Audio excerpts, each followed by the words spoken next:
interpréter le songe, interpréter le songe qui lui est arrivé à lui ou participer à l'interprétation du songe de quelqu'un. Une deuxième capacité serait le fait de connaître la parole. En effet, dans la Bible, dans la parole de Dieu, il y a un langage récurrent. Dieu parle souvent de la même manière et on sait reconnaître son langage quand on connaît la parole de Dieu. Vous connaissez la parole de Dieu, vous vous rendrez compte que les visions qu'il y a dans l'Apocalypse sont des choses qui se répètent quelque part dans Ézéchiel, Zacharie, Daniel. Il y a des similitudes dans ces différentes visions. Si vous êtes un lecteur de la parole, vous savez qu'il réplique ici les choses qui sont déjà là-bas, qui sont un langage récurrent de Dieu. Pourquoi? Parce que ces êtres humains ont vu la même réalité spirituelle et chacun les a décrites d'après les niveaux de connaissance qu'il avait à son époque. Qui voit les tétramorphes, les présente comme des êtres avec quatre têtes différentes, l'autre voit 4 créatures vivantes. Vous avez l'impression d'être au même endroit et chacun l'explique d'après son expérience personnelle. Donc, la compréhension de la parole de Dieu permet à quelqu'un de pouvoir interpréter un son. Parce que Dieu, d'une certaine manière, utilise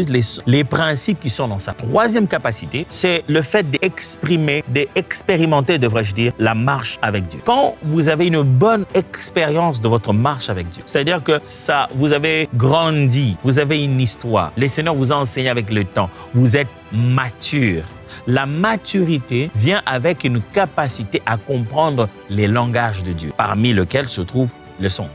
Que quelqu'un comme Élie, le prophète, Élie plutôt le sacrificateur, qui lui n'a rien entendu, n'a rien vu.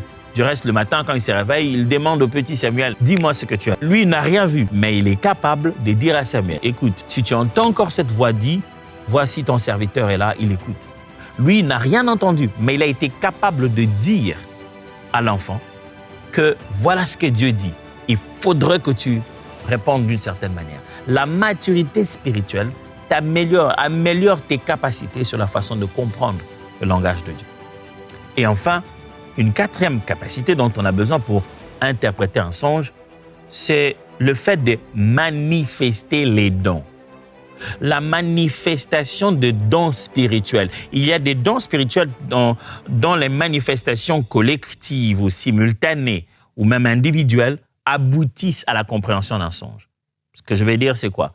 C'est qu'un songe peut être interprété par un don d'interprétation de langue, par le fait que ce soit un des langages de Dieu.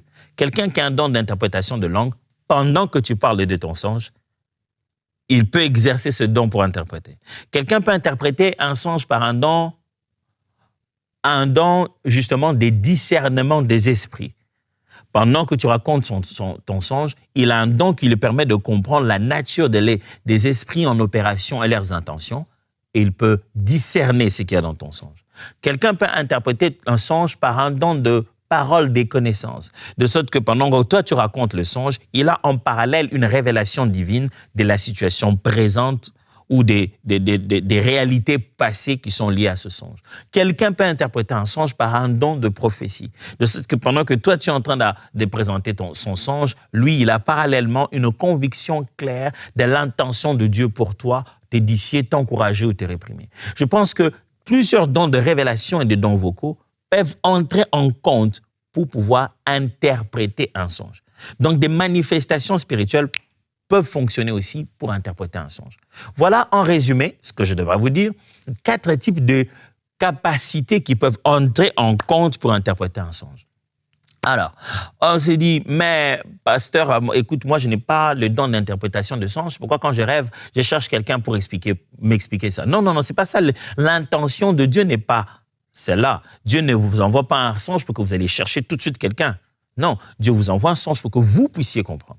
Vous commencez à aller chercher quelqu'un d'autre. Quand vous êtes limité dans certaines choses, vous avez besoin d'éclairage. D'ailleurs, quand les gens posent des questions sur les songes qu'ils ont reçus, c'est pas parce qu'ils n'ont rien compris. C'est parce qu'ils voudraient se rassurer si la direction qu'ils ont commencé à percevoir est la bonne. C'est généralement ça. Et vous savez bien que, quelle que soit l'interprétation que j'oserais donner à votre songe, il faudrait que l'esprit qui est en vous confirme que ce que je vous dis vient de l'Esprit de Dieu.